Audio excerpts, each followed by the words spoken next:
പിതാവും പുത്രനും പരിശുദ്ധാത്മാവുമായ ത്രിയേക ദൈവത്തിലുള്ള വിശ്വാസത്തോടെ പ്രഖ്യാപിക്കുമ്പോൾ രണ്ട് കാര്യങ്ങൾ സംഭവിക്കും. ഒന്ന്, അയാൾക്ക് പാപമോചനം കിട്ടും.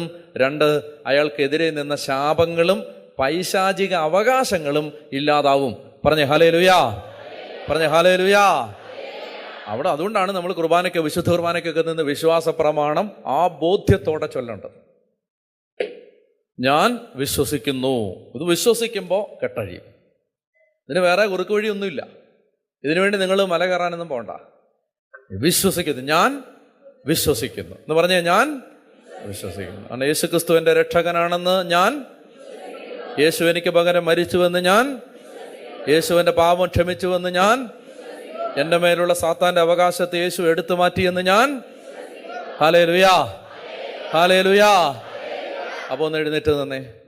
നമുക്ക് ആ വിശ്വാസ പ്രഖ്യാപനം ഞാൻ ചൊല്ലിത്തരാം.